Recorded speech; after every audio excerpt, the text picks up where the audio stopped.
¿Qué tal? Buenas tardes, amigos del Exconversa.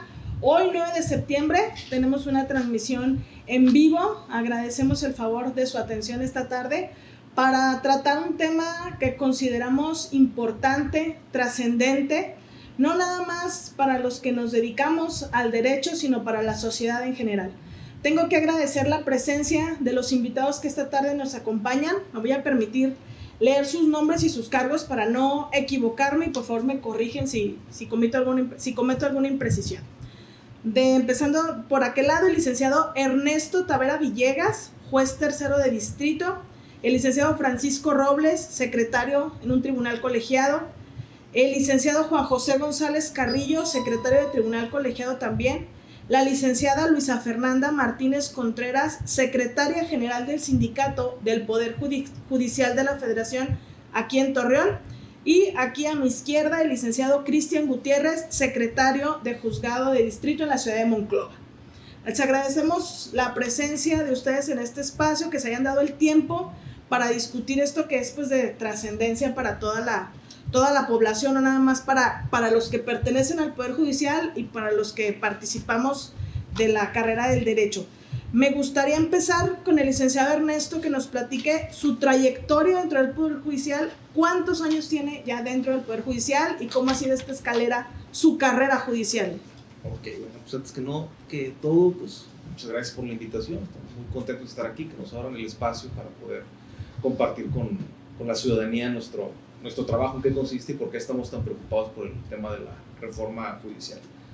Pues bueno, yo tengo 23 años ahí en el Poder Judicial de la Federación. Empecé en la ciudad de Monterrey aproximadamente del año 2000 como meritorio.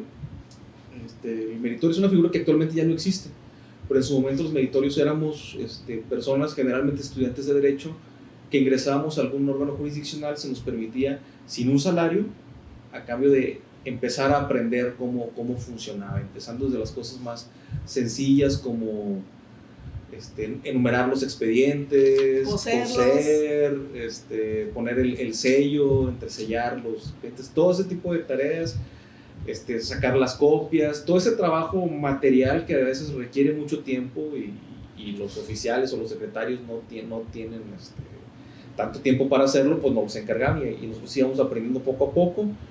Y ya cuando por fin se abría alguna oportunidad de algún puesto, pues ya podíamos acceder a ese, los que fuéramos demostrando que teníamos pues el deseo de ir haciendo carrera judicial. Entonces ya después de unos 6 meses aproximadamente obtengo ya mi nombramiento como oficial administrativo. En esa coyuntura, por esas fechas, en Monterrey se empiezan a aperturar muchísimos órganos. Y tengo la fortuna de poder ir a pedir oportunidad al segundo tribunal colegiado en materia penal, de ahí del cuarto circuito en Monterrey, y estoy ahí como oficial administrativo desde el 2001 hasta, si mal no recuerdo, septiembre de 2007. En septiembre de 2007 se me da la oportunidad de regresar a un juzgado, pero ahora ya como secretario. Entonces desde septiembre de 2007 hasta marzo de 2014 estoy como secretario del juzgado cuarto de distrito en materia penal en la ciudad de Monterrey. En 2014 se abre la oportunidad, me invita un magistrado Juan Manuel Rodríguez Gámez, a formar parte de su equipo dentro del primer tribunal colegiado en materia penal de Monterrey. Y ahí estuve hasta noviembre de 2021, cuando ya accedo a la categoría de juez, después de haber participado en un concurso de oposición. Resulto vencedor y en noviembre de 2021 soy designado juez segundo de distrito de procesos penales federales en la ciudad de Matamoros, Tamaulipas, y el 23 de agosto del año pasado pues ya me adscriben aquí a esta ciudad. ¿En qué consiste un examen de oposición? Un examen de oposición es un proceso de selección muy riguroso, muy complejo, en el cual pues se inscriben pues muchísimos secretarios para participar. Cuando me tocó el concurso, éramos aproximadamente 2.500 secretarios que nos inscribimos para participar en el concurso. Se divide de 2 etapas. La primera etapa es el examen de conocimientos, es un examen de opción múltiple de 100 reactivos sobre todas las materias del derecho. Tenemos que estudiar un temario bastante extenso, sí, bastante extenso. Yo creo que ahora aproximadamente unas 2.500 tesis más criterios, doctrina, leyes, etcétera. Tratados internacionales. Tratados internacionales, o sea, sí, es la verdad, son temarios bastante extensos, temas muy complejos, porque pues el derecho va evolucionando y día a día se van emitiendo nuevos criterios, nuevas interpretaciones, tenemos que estar actualizándonos constantemente. Entonces realmente sí es un mundo de material el que hay que prepararse. Entonces, pero pues bueno, ya una vez que estudias todo eso, presentas tu examen, 100 preguntas y pues las mejores calificaciones son las que pasan a la siguiente etapa. En este caso pasamos alrededor de, me parece que 180 personas. De 2.500. De 2.500 se hace un primer filtro. Se cerró a Exactamente. 180. Pasamos 180 a la siguiente etapa. De esas, la segunda etapa se divide en dos: un examen, un caso práctico y un examen oral. El caso práctico es que te presentas al lugar del examen en la Ciudad de México, en la Escuela de Formación Judicial. En ese momento no tienes conocimiento de qué es lo que te van a presentar, te entregan un expediente. Sorpresa, sí, literalmente no sabemos de qué se puede tratar, puede ser de cualquiera de las materias. Te dan el expediente y en ese momento tú tienes que empezar a elaborar un proyecto de sentencia. En esas 5 horas pues tienes que revisarlo, tienes que revisar también la legislación aplicable, los criterios que existen sobre la materia y proponer un proyecto de resolución que es evaluado por un comité. ¿Sí? Aquí en este momento sí me gustaría precisar que estas primeras 2 exámenes, tanto el de conocimientos como el caso práctico, son completamente anónimos. No llevan ningún dato de identificación que permitan establecer que exista un cierto favoritismo sobre alguno de los sustentantes, sino que llevan únicamente un código de barras. Entonces no se sabe hasta sobre quienes revisan. Las personas que están evaluando no ven el nombre de quien está presentando el examen. Incluso es causa de descalificación que tú pongas algún tipo de señal. Inicial, señal, algo que permitiera saber quién es el sustentante, es causa de descalificación del sustentante. Entonces quienes están revisando no tienen conocimiento de quién es la persona que está detrás de eso. Garantiza la imparcialidad de la evaluación. Exactamente. Y bueno, entonces ya presentas tu proyecto, pues lo entregas, lo evalúa un comité y se analiza principalmente la solidez de los argumentos jurídicos que presentas. Y después ya viene lo difícil. Esto es, digamos, lo fácil, sí, porque la etapa más complicada, al menos desde mi experiencia, es el examen oral. En el examen oral tú vas, te presentas, te van a evaluar un consejero de la judicatura, un magistrado y un juez que ya haya sido previamente ratificado. Del temario que expuse en un principio, que eran las 100 preguntas. Sí, bueno, pero aquí de todos los temas se hacen tarjetas. Todas esas tarjetas se meten en una tómbola y del examen tú llegas, de la tómbola sacas un tema al azar y sobre ese tema en ese momento tú tienes que exponer durante 15 minutos. Tienes que realizar una exposición de 15 minutos a los sinodales y después ellos proceden a hacerte preguntas abiertas de lo que ellos consideren, puede ser del tema que te tocó o de cualquier otra cosa. Y en mi caso fueron aproximadamente, creo que si no recuerdo, como 45 minutos de preguntas de todo tipo, desde las cuestiones administrativas de un juzgado hasta temas de derecho de fondo. Ya una vez que presentas eso, entre los 3, cada uno te otorga una calificación, ese se promedia y es tu resultado en el examen oral. Después también se promedia con el examen del caso práctico y ya, las calificaciones más altas son las que resultan finalmente vencedores del examen y pues son a quienes ya nos designan juez.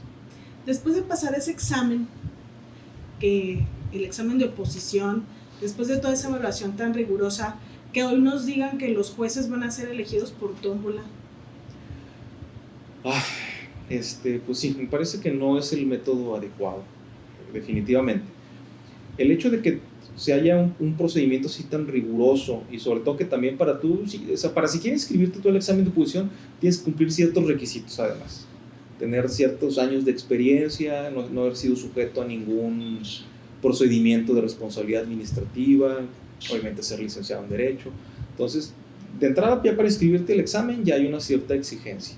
Ya después pasar este filtro pues ya también establece que al menos los perfiles pues sean los más idóneos.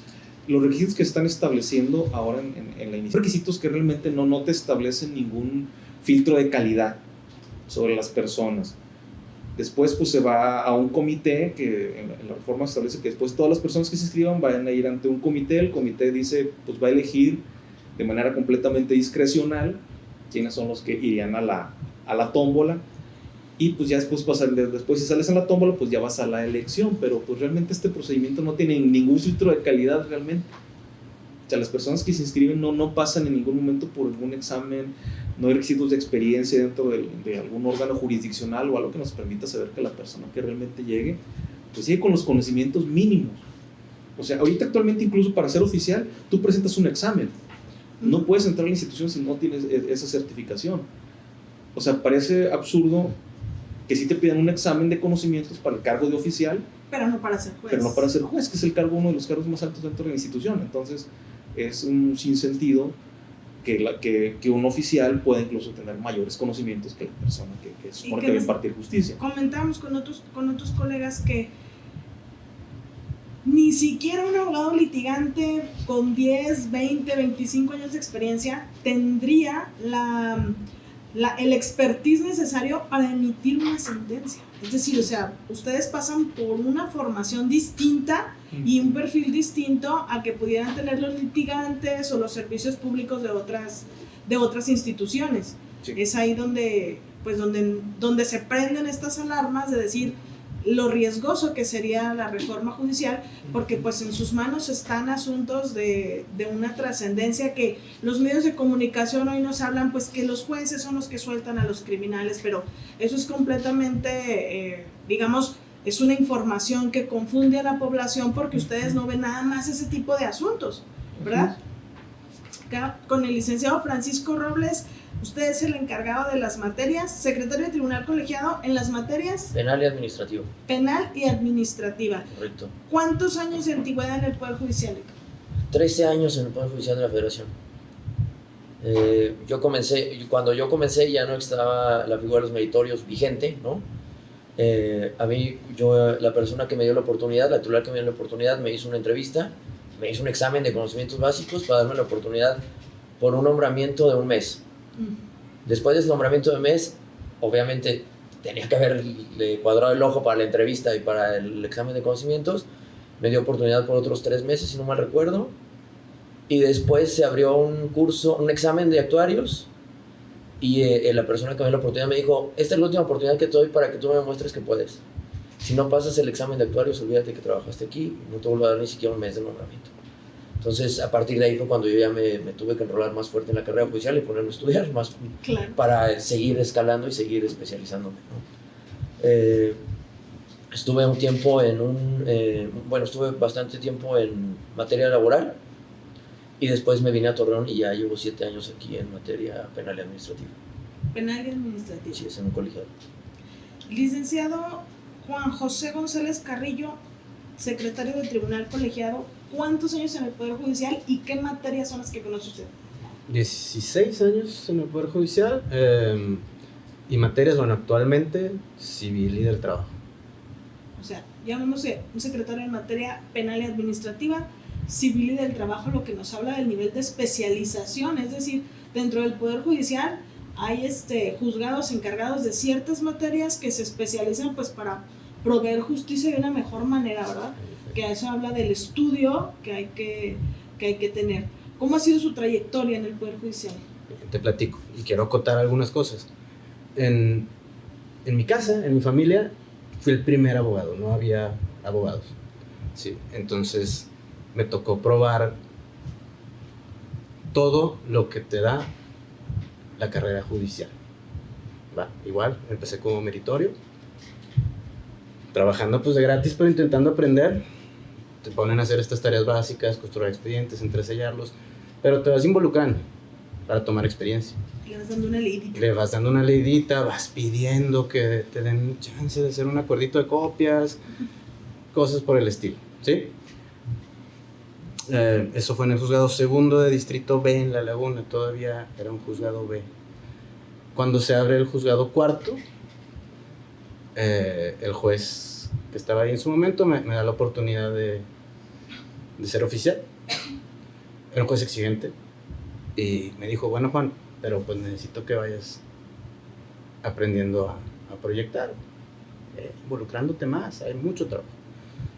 Vas aprendiendo a proyectar, a hacer sentencias pequeñas, involucrándote con la estructura, de tal manera que sí pasó poco tiempo, un año, cuando era actuario, pero igual la carrera judicial se sustenta en esta competencia leal de ver quién tiene más mérito. Entonces, éramos 4 oficiales que competíamos, proyectando por una oportunidad de actuar. El que sacaba más se quedaba un mesecito con el nombramiento, ¿sí? Ahí vamos sustentando esa actuaría, que sí que no, se da la oportunidad de presentar un examen para secretario, lo paso, y bueno, el mismo titular me da oportunidad de ser secretario. Todo esto en materia penal, que era la materia en la que yo estaba más involucrado. Pero en esa ocasión me dice, Juan, hay una oportunidad, hay una secretaría, pero es en amparo. ¿Ese qué? En amparo. En amparo. ¿Te la avientas? Sí, señor. Y dice, bueno, si no puedes, me das tu renuncia. Para aquí no hay para atrás. No hay presión, ¿verdad? No hay presión. Necesito que me saques el trabajo y sé que puedo. Hazlo. Hicieron las cosas, me quedé. Jugué mi base. Estuve un tiempo en el juzgado cuarto. Después de haber juzgado quinto distrito en La Laguna, decido cambiar de aires. Me voy al juzgado quinto. La exigencia en un juzgado de distrito, en el Poder Judicial Federal, en términos generales, no es de a veces, es del diario, siempre. Y si no estás concentrado, si no estás en un gran momento, la presión es muchísima, terminé renunciando. Me voy. ¿Por culpa de quién? Mía. No era un gran momento para mí, me voy. Pongo negocio, y luego tengo una invitación del juzgado segundo distrito en La Laguna. Voy y bueno, me vuelvo a involucrar en mi trabajo, que me encanta. Conocí además ahí un buen juez que me echó la mano y me explicó en esto del amparo, que fue lo que no había entendido anteriormente. Pero después surge la oportunidad de ir a un centro de justicia penal aquí en Torreón, que es la materia que siempre he disfrutado más. Ahí fui asistente de registros y constancias y asistente de despacho judicial. El trabajo es bellísimo, pero es muchísimo. Vamos, estamos hablando de 4 jueces para todo el estado de Coahuila. Entonces, la cantidad de trabajo es insoportable, es mucho. A ese grado trabajan 24 horas todos los días, siempre pendiente.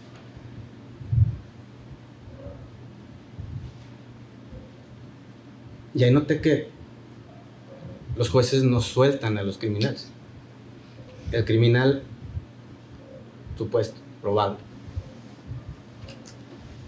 viene sujeto a una carpeta de investigación en la cual te tiene que acreditar con datos de prueba, que es con chismecito.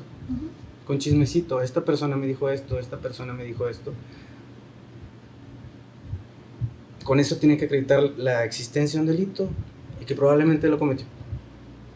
Y cuando ni siquiera se llega a ese estándar, que es mínimo, es cuando se tienen que ir. ¿Por qué?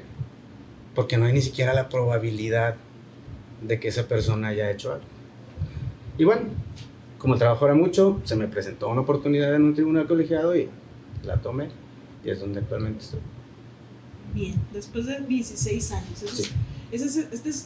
¿Por qué les pregunto de su desarrollo dentro del Poder Judicial? Pues porque el tema de la carrera judicial es uno de los temas que están ahorita discutiéndose, ¿verdad? Que para quien pareciera que no es necesario, que no es trascendente, y sin embargo nos damos cuenta pues que en eso se sustenta uno de los pilares del Poder Judicial, que es la experiencia y la preparación de las personas que tienen en sus manos no solamente la libertad de alguien, sino la propiedad de alguien, la familia de alguien, Los impuestos de alguien. ¿Los qué? Los impuestos de alguien, por supuesto, su patrimonio, sus negocios. Su salud. Su salud, por supuesto, que a eso vamos, licenciada. Ustedes platicábamos hace rato que realmente quienes inician este movimiento de marchas, de alzar la voz, es la base trabajadora del Poder Judicial y que en este camino pues se fueron sumando otros actores. Así es. Bueno, el movimiento surge por la inquietud del riesgo que tiene nuestra institución por parte de toda la base trabajadora, y fue un estira y afloja de meses desde que se anunció, ahora sí que crónicas de una muerte anunciada hacia el Poder Judicial, la reforma como iba. Una vez que analizamos el proyecto y vemos, o sea, no tiene pies y cabeza, no tiene una lógica jurídica que realmente sea en beneficio del pueblo mexicano, y obviamente no se tienta el corazón a la hora de considerar a todos los trabajadores del Poder Judicial de la Federación. Entonces fue una inquietud generalizada de todos los compañeros a nivel nacional de qué va a pasar. Y como bien lo mencionas, ¿qué pasa con la carrera judicial? ¿Qué pasa con las condiciones generales de trabajo? ¿Qué pasa con todas las personas que servimos en esta institución? Entonces, después de tanto y tanto, se llega a un consenso a nivel nacional por parte de movimientos independientes de los propios trabajadores de salir a las calles. ¿Sabes qué? Nos vamos a paro. Y en un principio se hablaba de un paro total. No se atiende nada, ni cuestiones urgentes. Sin embargo, tenemos una vocación de servicio, y no me dejarán mentir los compañeros. Y una responsabilidad. Y una responsabilidad cívica ante todos los ciudadanos de nuestro país y a nuestra propia institución, que no pudimos. No pudimos llevar a cabo un paro total. Y te lo digo por convicción propia, yo era de las personas que decía, que la ciudadanía sienta el impacto de nuestra labor al momento de que no estamos. Porque vamos a hacer una analogía, es como el trabajo de mamá. Mamá siempre está y hace de comer, y lava, y plancha, y te atiende, y nadie lo nota, y nadie le da un agradecimiento. Pero el día que no está mamá, empiezas a notar esa ausencia. Entonces eso era lo que pretendíamos los trabajadores, que notaran nuestra ausencia. Como en las películas, Un Día Sin Mexicanos, como el movimiento de hace 3 años, 4 años de Un Día Sin Mujeres, que vieran el impacto que tiene nuestra labor. Pero te reitero, no pudimos, o sea, es tanto nuestro compromiso y nuestra responsabilidad que dijimos, ok, paro de labores, pero vamos a seguir atendiendo cuestiones urgentes. ¿Cuáles son esas cuestiones urgentes para que la ciudadanía esté informada de que además de la, como decía el licenciado, de la libertad de los supuestos criminales, cuáles son los asuntos que están en manos del Poder Judicial? La salud, por decir, para que quede así bien entendido para todos. Si tú vas a una institución pública de salud y te niegan el acceso a una atención médica, te niegan algún medicamento, o simplemente hay desabasto de medicinas como lo vemos actualmente, el gobierno tiene la obligación de dar ese servicio. Y si te lo niegan, tú como ciudadano tienes el juicio de amparo como herramienta para protegerte de esa vulneración por parte de las autoridades.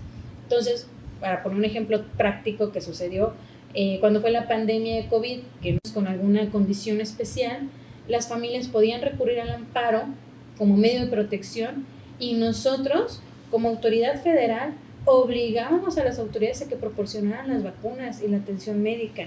Estamos hablando de salvaguardar la vida y la salud de estas personas. También queda en nuestras manos, por así decirlo, la propiedad, el patrimonio de las personas. Si alguna autoridad quiere despojarte de tu casa, de tu auto, sin ninguna justificación, estamos nosotros para ayudarte y proteger tu patrimonio y tus bienes. También cuando les niegan el acceso a la educación, por cualquier circunstancia que sea arbitraria, está el juicio de amparo para proteger las garantías de todos los ciudadanos. Esa es la esencia de nuestra labor en esta institución. Por eso es que salimos los trabajadores a defender lo que hacemos, porque nos hartamos de recibir las denostaciones diarias en las mañaneras del Ejecutivo, que no trabajamos, que somos flojos, que los titulares liberan criminales, cuando esta información es totalmente falsa. Y te lo puedo decir aquí con todos mis compañeros que a través de su carrera judicial saben lo que es trabajar 24/7 atendiendo a la ciudadanía que hoy nos desconoce. Realmente al salir a las calles y defender nuestra institución y lo que hacemos, nos damos cuenta que nos llevan, que blinda a los derechos humanos y hacemos respetar la Constitución. Esa es nuestra labor.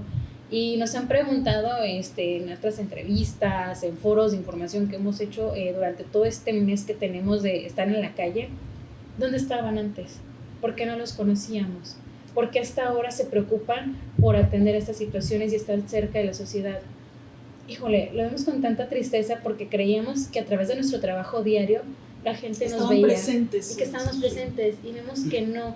Entonces hoy salimos a la calle para concientizar al mexicano, a todos los ciudadanos, independientemente del partido político, de la ideología que tengan. Esta es una cuestión porque de a la hora país. de presentar un amparo, a nadie nos preguntan de qué partido eres. No, y de hecho esa es una de nuestras consignas en estas protestas, que sin color y sin partido, la justicia sea impartido. Elijan al titular por una tómbola, al azar, o sea, la justicia, la impartición y el respeto a los derechos humanos no es una cuestión que vas a dejar a la suerte o a ver quién es la persona más simpática, más carismática o quién gana más votos. Es una cuestión de estudio, es una cuestión de dedicación y de servicio y completa imparcialidad. Que esa impartición de justicia no se encuentre comprometida a intereses particulares de en qué partido político estás o cuánto tienes para pagar o quién proporcionó los recursos económicos para la campaña de quien quedó como titular electo. La reforma hoy por hoy lo que pretende es politizar una institución pública imparcial al servicio del pueblo. Al momento que haces política, pues se comprometen todos los intereses y sucede lo que hoy tenemos en el Ejecutivo y en el Legislativo. Obedecen a un solo mando, a ciegas, sin preguntar, sin cuestionar. Y esa es una directriz que hoy tenemos como ciudadanos y como servidores públicos de concientizar a la gente que no se crea lo que ven los medios, que si no quiere creernos a nosotros está bien, pero que analice, que estudie, que vea más allá de lo que puede ver en la televisión en una mañanera, que vea el impacto económico que tenemos alrededor. Ahí viene un gasolinazo, ahí viene la inflación alta de los precios, en qué condiciones en la mañana estamos. escuchaba que había 35 millones de pesos detenidos en inversión esperando el resultado de la votación del miércoles de los senadores. No, más para corregir, 35 mil millones de Perdón, dólares. 35 mil millones. El 35 sí lo traía yo correcto. Sí. Que está detenida esperando el resultado de esta votación del miércoles de los senadores de si pasa o no pasa la reforma. Dice yo, si eso no es un indicador De que la reforma está mal. y de la trascendencia que tiene el Poder Judicial para dar certeza no solo a los ciudadanos, sino a los inversionistas, y que circule la economía y que la economía se asegure y que la economía nos ofrezca oportunidades de empleo, crecimiento, pues entonces, ¿qué otro indicador queremos, verdad? Ya salió por ahí la nota de que Liverpool ya está buscando a dónde va a emigrar, Claro.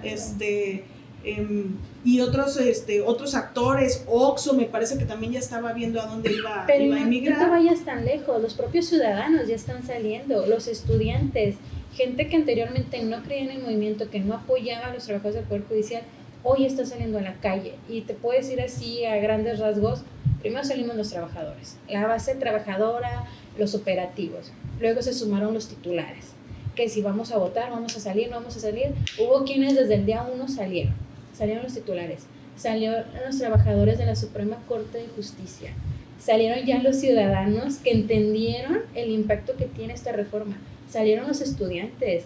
Creo que desde el 98 la UNAM no se manifestaba en las calles contra el gobierno, y aquí está, salió ya la ministra presidenta de la Suprema Corte. O sea, ¿qué más indicadores para que la gente se dé cuenta que ya estamos peleando por México? En la marcha de ayer, que fue aquí en Torreón, del Monumento del Quijote al edificio del Poder Judicial, ¿cuántas personas contabilizan ustedes que estaban allí? Más de 2,000 personas. Fue agregándose gente durante la marcha.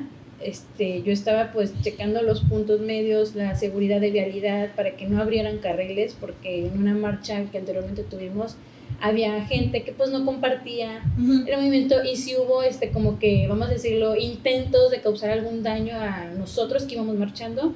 Entonces en esta marcha fue un cierre completo de Independencia durante todo el trayecto, y llegó un punto en que ya no le di alcance a la marcha. Dije, ya no puedo, ya me fui atrás y se veía, te estoy hablando de que yo estaba a altura de, bueno, para la gente que es de aquí de Torreón de la Laguna, yo estaba más o menos a altura de Cuatro Caminos, y que alcanzaba así como que por teléfono me decían, es que ya vamos llegando a sede.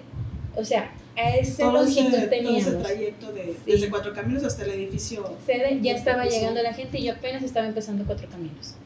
Entonces ha habido una respuesta muy favorable de la ciudadanía, simpatizando con que a lo mejor al principio decíamos, ay, pues el Poder Judicial se está manifestando, ¿no? ¿Por qué? Porque los van a afectar laboralmente, sus derechos laborales están en riesgo.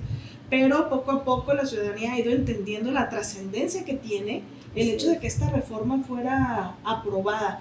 Yo les platicaba hace un momento, tomé un Uber de ahí de la marcha donde estaba mi coche, y la chica que condució el Uber me decía, bueno, pero ¿qué es esto que está pasando? Me dijo, si hasta para la secretaria de mi trabajo necesitamos experiencia y conocimientos y que acredite. ¿Cómo para ese cargo de juez, de magistrado, pues no les van a pedir nada? ¿En manos de quién estamos? ¿O en manos de quién vamos a estar? Licenciado Cristian Gutiérrez, secretario de Juzgado Mixto en la ciudad de Monclova, con 10 años de antigüedad en el Poder Judicial.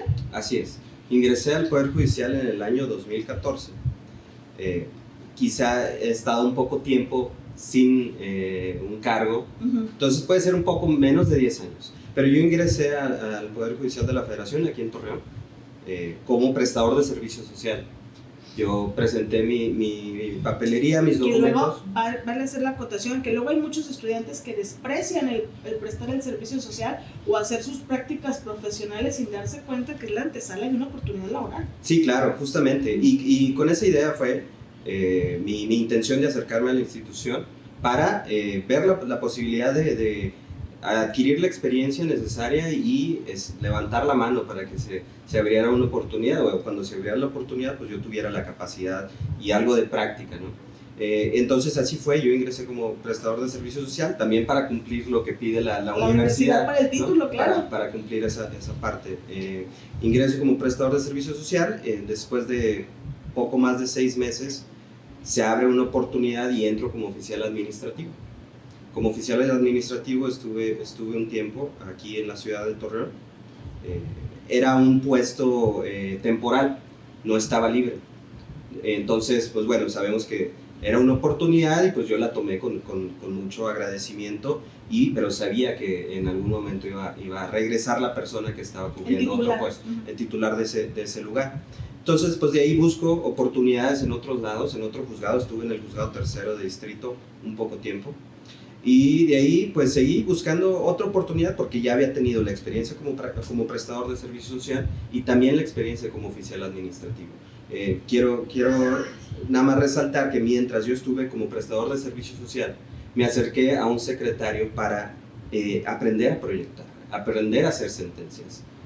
Además de lo que yo hacía como prestador de servicio social, todas las actividades básicas en apoyo a los compañeros oficiales, pues bueno, también me acerqué al secretario y dije, bueno, pues a mí me interesa saber cómo aprender o cómo se hace una sentencia, cómo se proyecta, conocer la estructura, y justamente fue en el área del proceso penal, en el sistema anterior, y ahí, siendo prestador, pues empecé a aprender la estructura, lo que se ve, lo que se analiza, y en sí conocer un expediente, conocer todo el proceso penal en ese momento, y así es como yo empecé a aprender.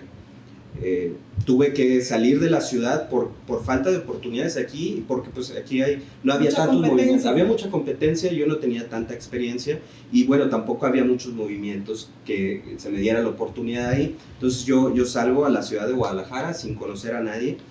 Yo terminé en la ciudad de Guadalajara porque una tía vive allá y ella me dijo, bueno, tú puedes venirte para acá, te pruebas, si consigues algo, pues bueno.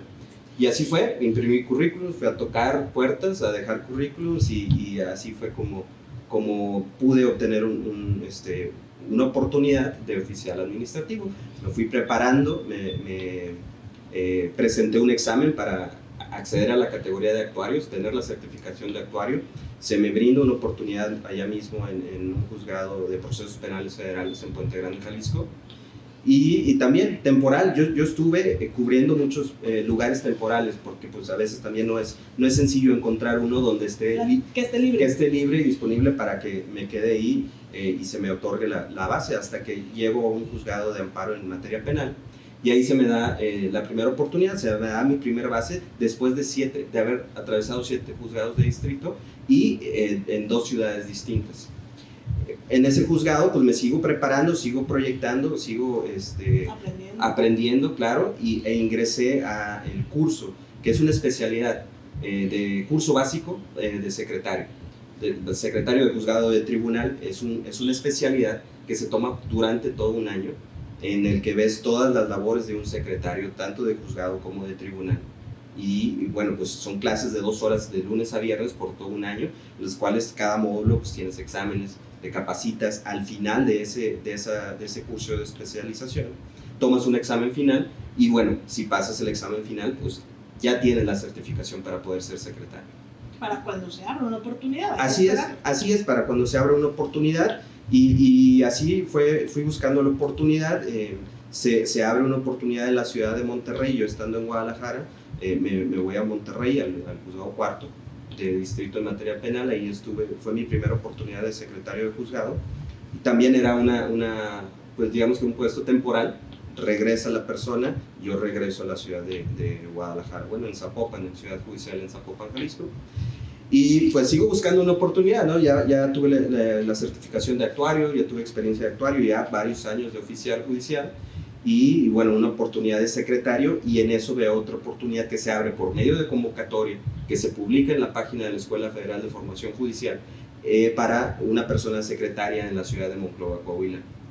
Envío mi currículum, envío la documentación que requiere. Es que, perdón, hay que decir que estas convocatorias, o sea, no se abren al público en general porque hay que tener requisitos previos, como nos decía el licenciado, ¿verdad? O sea, solamente quien ya inició su carrera judicial puede acceder a estas convocatorias. Así es, justamente. Se abre ahorita la manera de entrar a cualquier puesto dentro del Poder Judicial de la Federación es por medio de convocatorias. Convocatorias para ser oficial o judicial, para ser actuario, para ser secretario. Todo eso, para acceder a esos puestos, es por medio de convocatorias que se hacen de manera general, por medio, a veces, de la Escuela Federal de Formación Judicial, o también los juzgados o titulares pues extienden convocatorias en el circuito o en otros juzgados. Entonces sí, para acceder a ese cargo necesitas primero tener la certificación al puesto que estás queriendo, que estás aspirando justamente. Y así fue como yo llego a la ciudad de Monclova como secretario, por medio de un examen. Fuimos 3 personas que concursamos y bueno, yo saqué la mejor calificación, se me elige a mí como el vencedor de esa convocatoria y se me da la oportunidad de secretario, que fue 2 meses, de secretario. Sin embargo, ese lugar sí estaba disponible. Tenía que cumplir con los criterios del titular en ese momento y bueno, para poder aspirar a quedarme con esa base. Y bueno, pues seguí estudiando, me sigo esforzando. Ahora ya estando todos nosotros los trabajadores, aunque ya tengamos el puesto, pues tenemos que seguir actualizándonos. En este año solamente por parte de la Escuela Judicial he tomado aproximadamente 7 cursos en lo que va del año, de actualización en materia de familiar, en materia civil, mercantil, en materia, y esa es otra cuestión, en materia en contra de la violencia, y para juzgar con perspectiva de género, en materia penal. En fin, el nuevo sistema penal acusatorio. Es decir, es una preparación constante. Correcto, es una preparación constante y no por el hecho de llegar ya a estar en ese puesto, en ese lugar. Ya me relajo, ya se relaja. No, porque la exigencia que tiene la institución y porque esa exigencia tenemos que estar a la altura de la ciudadanía. ¿Por qué? Porque los casos y el derecho, como comentó el juez, sigue evolucionando día con día, ¿no? Hay nuevos criterios que se toman por la Corte, hay criterios que tenemos que son obligatorios y que tenemos que atender de las Cortes Internacionales. Cortes internacionales, justamente, sí, son obligatorios para nosotros. Es decir, nosotros tenemos que seguir en esa actualización constante y si no, pues te quedas atrás y no estás a la altura de la exigencia y la excelencia que es y que exige la institución, pero pues esa excelencia que se exige es en beneficio de la ciudadanía. ¿Cuáles son los riesgos de esta reforma? No solo para ustedes como empleados del Poder Judicial, sino para la sociedad en general. Ok, nada más me quisiera acotar una cuestión que hace rato comentaban. Se decía que salimos a paro laboral, a manifestarnos en defensa de nuestros derechos, pero desde un principio de nuestros derechos laborales. Sin embargo, desde un principio se dijo que esta manifestación o esta resistencia en contra de la reforma propuesta en sus términos no fue en defensa de nuestros propios derechos laborales, sino todas las implicaciones mayores que tiene esa reforma judicial, y entre ellas va la independencia judicial, que es una parte fundamental de la democracia, que debe de tener un país como el de nosotros, una república en la que es México, ¿no? Entonces, esas son muchas implicaciones que hay, entre esas la independencia judicial, que es, considero que es de las más, de las implicaciones más importantes. No sé si gustaría abundar en ese Sí, aspecto. no, claro, o sea, porque así como está diseñado el procedimiento de selección de los nuevos titulares, lejos de garantizar estándares de excelencia, lo que va a provocar es que los jueces lleguen, no solo los menos preparados, sino gente con muchos compromisos políticos. Porque para empezar, como está diseñada la reforma, el legislativo tiene que proponer sus candidatos, el ejecutivo proponer sus candidatos y el judicial. Ok, pero de entrada, los que propongan tanto el legislativo como el ejecutivo, pues van a ser principalmente candidatos afines al partido político. O sea, eso es un hecho. O sea, es el partido mayoritario que domina de manera muy abrumadora la Cámara de Diputados, tiene también casi la mayoría calificada en la Cámara de Senadores, entonces es evidente que la mayoría de los candidatos que van a pasar, lejos de garantizar estándares de excelencia, lo que va a provocar es que los jueces lleguen, no solo los menos preparados, sino gente con muchos compromisos políticos. Porque para empezar, como está diseñada la reforma, el legislativo tiene que proponer sus candidatos, el ejecutivo propone sus candidatos y el judicial. Ok, pero de entrada, los que propongan tanto el legislativo como el ejecutivo, pues van a ser principalmente candidatos afines al partido político. O sea, eso es un hecho. O sea, es el partido mayoritario que domina de manera muy abrumadora la Cámara de Diputados, tiene también casi la mayoría calificada en la Cámara de Senadores, entonces es evidente que la mayoría de los candidatos que van a pasar ese primer filtro van a ser candidatos con una afinidad política. Y bueno, y no es necesario imaginarnos hacer un ejercicio muy complicado, es lo que está uniendo el Pleno de la Suprema Corte, donde ya hay 2 ministras que abiertamente han salido a hacer campaña y decir que ellas son militantes del partido Morena. Entonces, bueno, pues eso es exactamente lo mismo que va a pasar con los jueces que van a llegar a la elección, porque aparte también está diseñado el hecho de que en la boleta se va a establecer de quién viene la designación de cada candidato. Se va a establecer, este es el candidato del ejecutivo, este es el del legislativo y este es el del judicial. Entonces no hay que hacer mucha imaginación para saber hacia dónde está inclinada la balanza, a favor de qué candidatos va a ir ya predeterminada la votación. Y también si el plan también es apropiarse ya de la Corte y del Consejo de la Judicatura, pues muy probablemente no es de justicia, sino que busca poner jueces afines al gobierno, y eso pues va a minar por completo la independencia judicial. O sea, los jueces ya no van a ser independientes. ¿Por qué? Porque van a deber su puesto no a una carrera judicial. Sí, porque la carrera judicial garantiza que las personas que lleguen por su propio mérito, y como llegamos por nuestro propio mérito, no le debemos el puesto a nadie. Entonces podemos resolver con total libertad en base a lo que nos marca la ley, el expediente y la Constitución. Cuando se elimina la carrera judicial para que ahora sea un filtro, el modo de llegar sea a través de los propios partidos políticos, pues entonces ya le van a deber el puesto a alguien y uno va a llegar con cierta carga política, necesariamente. ¿Y quién puede pagar una campaña? Pues evidentemente los partidos políticos, Claro. Los grandes empresarios, los grandes despachos de abogados que también pueden empujar para tener sus candidatos, y el crimen organizado, que es la parte más peligrosa. Que el crimen organizado, si ya impone candidatos, o sea, que en ciertas zonas exactamente, entonces eso ya es muy peligroso. A mí me gustaría andar, ahorita que abordaron lo de la carrera judicial, licenciado, de manera muy clara, que la carrera judicial siempre nos han pintado como una élite inalcanzable y que por eso somos superiores, ¿no? Y nos han querido, ese ha sido el choque contra la sociedad, o sea, el querernos hacer enemigos de la sociedad. Y lo que él comentaba en la escuela de formación, todos los cursos que se hacen para poder tener la certificación en cada uno de los niveles, esas convocatorias sí son al público, o sea, pueden acceder a esos cursos, pueden entrar, estudiar, certificarse y después pelear a través de un examen para obtener un puesto, ¿no?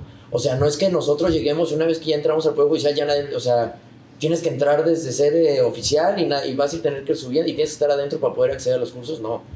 Existe esa carrera judicial para las personas que están interesadas, pueden acceder.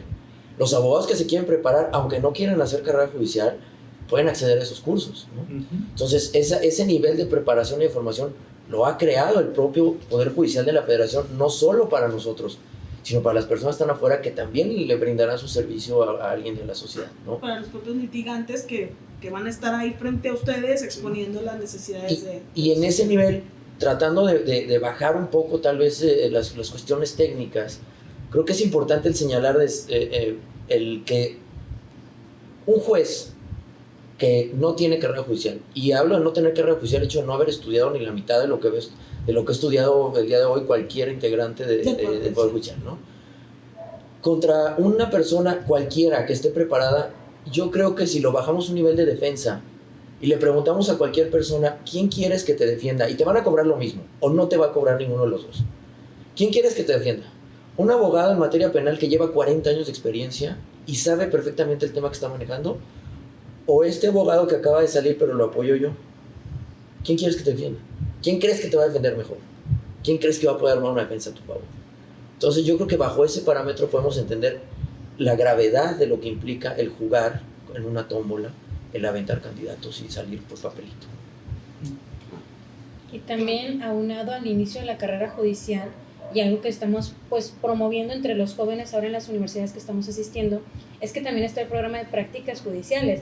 O sea, aquí a la mayoría nos tocó iniciar, a lo mejor si no propiamente todavía como meritorios, pero sí entre el tiempo que te registran ya como practicante judicial o servicio social, pues sí hiciste tu mérito gratis, o sea, trabajabas gratis en el órgano jurisdiccional para, como lo dice su palabra, hacer el mérito suficiente para que el titular te volteara a ver como un candidato, como un buen prospecto de servidor público que ibas a entregarte al trabajo. Porque también hay que decirlo que hay muchos que entran en este programa de prácticas o de servicio y que no se quedan y que ni aguantan la carga de trabajo o que simplemente no les interesa, no se quedan o no son aptos, ¿no? Hay que decirlo como es, Claro. que realmente esos filtros pues los pasan quien se dedica, quien le pone intención, quien estudia y quien realmente Y que cumple tienen los méritos interés de necesarios. quedarse aquí, porque hay quienes, y conozco casos particulares, que sabes que no se me dio la oportunidad y a lo mejor no tienen ellos los medios económicos para andar de ciudad en ciudad, porque eso también es una cuestión que va implícita en este trabajo, el cambiarte, ahora sí que como podríamos decir coloquialmente, persiguiendo la chuleta, te vas moviendo de ciudad en ciudad buscando la ¿Dónde está la oportunidad, oportunidad? como el compañero, pues me fui a Guadalajara, el señor juez, yo era de Monterrey y me vine acá, me voy para allá, o sea, la mayoría de aquí son fuera de la laguna y están aquí porque tienen aquí la oportunidad. Entonces hay quienes dicen, ¿sabes qué? A mí eso de andar de ciudad en ciudad no se me da, pero ya aprendí, y van y litigan, y allá afuera son unas fieras en cuanto al juicio de amparo, porque conocen la calidad de trabajo, conocen el mecanismo y cómo se estructura todo esto. No llega cualquier improvisado. Y eso es lo que defendemos arduamente. O sea, la carrera judicial garantiza al ciudadano que quien te está juzgando es una persona que conoce de leyes, que conoce de la interpretación y la aplicación de manera objetiva. También ahorita un riesgo que hay con la reforma es que promueve los jueces sin rostro. Todo ciudadano tenemos el derecho de y la saber seguridad quién. de saber quién te está juzgando. ¿En manos de quién están? Está Claro. tu libertad, tu seguridad social, tu patrimonio, etcétera. Y esta, vaya, Incluso cortina. para el tema de las excusas. Exactamente. Eso es un punto muy importante. Exactamente, a eso era lo que iba a llegar. ¿Quién te va a juzgar? ¿Cómo vas a saber tú? ¿Qué certeza jurídica te va a dar que la persona que está del otro lado del escritorio te está juzgando con objetividad, con imparcialidad? Sí, incluso la Corte Interamericana de Derechos Humanos ya ha tocado o ha resuelto varios temas de jueces sin rostro. Creo que los más comunes ha sido en Perú, donde se implementó esta figura de jueces sin rostro y bueno, se demandó ante la Corte Interamericana, y la Corte Interamericana dice que es inconvencional, va en contra de la convención, porque va en contra de unos principios y unos derechos. De De saber- derechos Así es, de saber qué persona te está juzgando, para justamente hay una cuestión de una excusa, de un impedimento de ese juez, pues saber, ¿no? Y hacerlo valer. Hacer Claro. valer esos derechos que están al alcance de toda persona justiciable.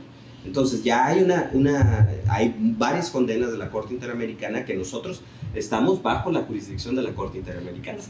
Entonces, ¿Quién nos haría el favor de explicar qué son las excusas para la gente que no maneja estos términos? pedir que él no sea quien me juzgue porque tiene una enemistad. Un conflicto personal. Así es. Sí, son razones objetivas en base a las cuales un juez puede excusarse de conocer de un asunto porque tiene interés personal, porque tiene alguna relación de amistad o enemistad en este O caso. de parentesco. Claro, pero también es un derecho del justiciable, de que él diga Ese no. el no porque hay una cuestión de Ya tenemos un enemistad. antecedente de Exactamente. enemistad. Que eso es algo que ahorita, pues, esta reforma pone en riesgo, ¿verdad? Claro. Tener esa certeza jurídica de que incluso quien me va a juzgar, si ya tenemos una rencilla por ahí del que no estamos exentos, hay tantos jueces o tantos justiciables y puede suceder, ha sucedido, y tener esa oportunidad de hacerlo valer para de veras acceder a una justicia, a tener una certeza jurídica. Pues, Además es un contrasentido que vayas a votar por un juez y luego no sepas quién es. Claro. Y otra cosa que quisiera hacer el paréntesis en el discurso falso que dan sobre la reforma del Poder Judicial es que dicen que ahora la justicia va a llegar a todos los ciudadanos, que va a ser gratuita. La justicia Es ya es gratuita. gratuita. De hecho, tenemos el Instituto de Defensoría Pública Federal al servicio de todos los ciudadanos para una defensa y asesoría jurídica de calidad y sin ningún costo a quien acceda a este servicio. Nuestra prestación de servicios tampoco representa un costo al ciudadano que llegue al juzgado, al tribunal, al centro de justicia. No cuesta. Cuesta a lo mejor el que pagues a un abogado litigante particular, Claro, que va a llevar tu asunto, que te va a asesorar por fuera. Bueno, ellos ponen su costo, pero nuestro trabajo no le implica un pago al quejoso, al ciudadano. Y eso es algo que también quisiéramos pues desmentir ante el discurso que se ha dado a toda la ciudadanía. Nuestro trabajo es gratuito y está al servicio de todos los ciudadanos. Nosotros no servimos a un partido político, a algún empresario, o sea, no tenemos así como que decir, ay, a ti sí y a ti no. La justicia es imparcial. Y también, pues algo que tratan mucho, y lo veía hoy en la mañana, el nepotismo en el Poder Judicial y demás. Créanme que como institución hay áreas de oportunidad que se pueden mejorar y se han atendido oportunamente. Híjole, ahí no traigo el dato, pero creo que fue desde el 20 o el 21 que comienza la aplicación efectiva contra el nepotismo en la institución. En el 21, cuando entra la ley Saldívar, ¿no? Eso, La ley Saldívar, que se exactamente. ataca fuerte. Digo, pues hay que reconocer también de que algo, podemos llamar positivo de lo que llevó Saldívar, pues fue ese ataque al nepotismo entre el Poder Judicial. Sí, que implica justamente un padrón de relaciones familiares dentro de la institución. Sí, si un titular quiere otorgar un nombramiento a una persona, primero tiene que presentar un escrito, la persona que se quiere postular ese puesto, presentar un escrito y decir, bajo protesta, decir verdad, si tiene alguna relación familiar dentro de la institución. Teniendo esa documentación, se envía a ese sistema, a un área del Consejo de la Judicatura Federal. Se analiza a ver si puede ser elegible o no. Entonces, hay mecanismos dentro de la institución para blindar esa parte del nepotismo. Así es. Que además fue implementada por una parte para darle transparencia, porque mucha gente cree que se implementó por el hecho de que efectivamente había como mucha corrupción, ¿no? Y todos éramos hermanos y ninguno trabajábamos, no. Era por el hecho de decir, como le queremos dar transparencia a esto, vamos a evitar que dos hermanos estén trabajando en el mismo órgano, ¿no? O sea, es decir, yo no puedo contratar a otro hermano porque le voy a dar transparencia a esto precisamente para que no se preste a que parezca algo que no es, ¿no? Precisamente esa fue la intención de hacerlo de esa manera. No el hecho de decir vamos a acabar con ello, no, sino el punto de decir que no parezca lo que no es. Entonces, bueno, tengo entendido que ya en todos los niveles, cuando presentas tu declaración de inicio de funciones, tienes que declarar a tus parientes dentro de las instituciones. Y de hecho, también hacemos una declaración patrimonial. Además de la declaración que haces ante Hacienda, también ante el Consejo declaramos nuestro patrimonio, tanto en ascenso como descenso, compré, vendí, lo que sea, todos tenemos que reportar. Y eso está al alcance de todas las personas. Todos pueden revisar cuánto ganamos como servidores públicos, pueden revisar nuestra carrera judicial, pueden revisar nuestra información para que sepan quién los está atendiendo. Y esto esto es en contra de lo que están diciendo diputados y senadores del partido electo actualmente, que todos lo manejamos en lo oscuro, que siempre hay algo detrás escondido. No, realmente es una institución muy transparente. Luego tengo 8 años trabajando aquí y pues yo no tengo ningún familiar dentro del Poder Judicial, o sea, no hubo como que alguien me ayudara a entrar. ha sido a través del mérito, del trabajo, del esfuerzo y de la capacitación constante. Y de reportar siempre, porque si no reportamos tu padrón familiar, tu Cada año declaración hacemos patrimonial, declaración, ¿no? hay Si tenemos que tener sanciones. un cargo público, sabemos que Sí. cada año haces tu declaración. Y si no las cumples hay patrimonial. sanciones. Sí. Y ahora, hablando del discurso de que dice que todos los titulares son corruptos, también es un discurso que lleva ahorita el presidente, de que dice, ¿para qué se enojan si ellos mismos pueden participar en las candidaturas? Entonces, o son corruptos o no son corruptos, que les vas a permitir o no puedo. participar. Ujú. Entonces aquí es un Puedo, no discurso puedo doble y participar. O el engañoso. contrasentido es, ¿me estás diciendo que vas a dejar participar corruptos? ¿Tú solito me lo estás diciendo? Exactamente. O sea, es un contrasentido toda la información a medias que están diciendo. Claro, hay que puntualizar también. En la iniciativa de reforma no hay un solo estudio que determine la existencia de corrupción. No hay uno. No hay un solo estudio que diga, Una se estadística. hizo este estudio y se determinó que sí existe corrupción. El único dato más o menos objetivo que hay es un estudio del Instituto de Investigaciones Jurídicas de la UNAM, pero son encuestas. El Instituto de Investigaciones hizo una serie de encuestas y determinó que la población considera en un 5.8, de una calificación de 0 sobre 10, un 5.8, que percibe que hay corrupción dentro del Poder Judicial de la Federación. Pero me gustaría acotar ahí 2 puntos. Ese estudio es de 2004, Hace 20 años. hace 20 años. O sea, no es un estudio reciente, es un estudio Que que se hizo ya hace el más de Poder 20 Judicial años. ha tenido reformas internas de su ley orgánica para sanear estos temas, como decían hace rato, la declaración de tus parientes para sanear el Sí, nepotismo. sí, claro. Conflicto de Entonces, intereses también es absurdo que se utilice un estudio realizado hace 20 años para justificar una reforma en este momento. Además que Segundo. ni siquiera la ley de amparo estaba vigente, ni siquiera la misma No, ley de no, no, amparo. ha habido un supuesto, montón, por un montón, supuesto. un montón, A las reformas un montón. constitucionales, o sea. Nada, Ah, ese era otro En contexto esos 20 años. histórico. político, social y jurídico en el país. Ahora, eso dice, la iniciativa cita esa parte del estudio. Sin embargo, cita otra, a renglón seguido, o sea, ni siquiera es páginas más adelante, capítulos más adelante. En el mismo párrafo, a renglón seguido dice el propio instituto, dice, bueno, pero esta percepción puede deberse a que la gente no distingue claramente entre distintas instituciones, no distingue entre los organismos de administración de justicia y procuración de justicia, ni entre policías. Entonces, esta percepción no es del todo confiable. Pero esa parte ya no la citan.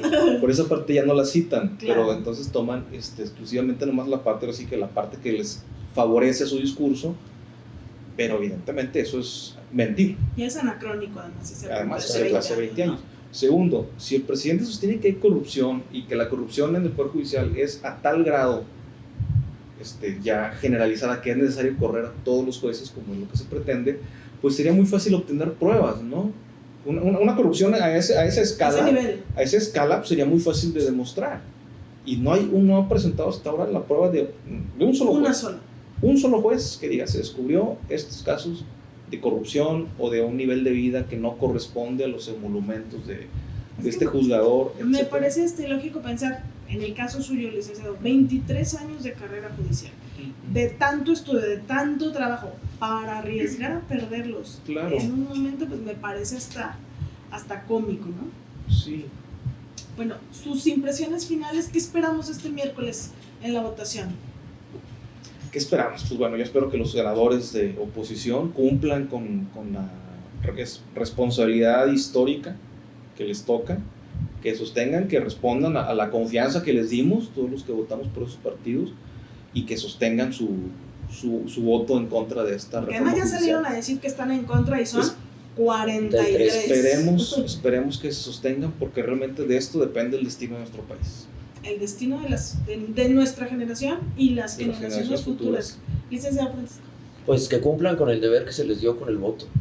Porque también aquellos de Morena, pues también saben lo que están haciendo. Saben que Claro. están destrozando un país. Entonces, ojalá tengan un poquito de civismo, ¿no? Los 43 y algún otro que tenga un poco de Sería un civismo. héroe, ¿no? Que alguien de Morena votara Yo creo que en contra, sería un héroe. sería el que podría formar un nuevo partido. Así para pronto. Yo lo ¿no? descarto. Sí, también, pero Bueno, la esperanza, lo único que Claro, se da. esperanza. Licenciado Juan José. Vale, pues básicamente que cumplan con el deber que tienen, que en su caso exista un debate serio de por qué sí o por qué no esta reforma, sustentado en algún dictamen, en alguna opinión técnica, finalmente cuenta con asesores y tienen todo un Claro. grupo de trabajo. Entonces, que cumpla con ese encargo bien, con su trabajo, no en un debate de qué favor te hago, qué favor te dejo de hacer.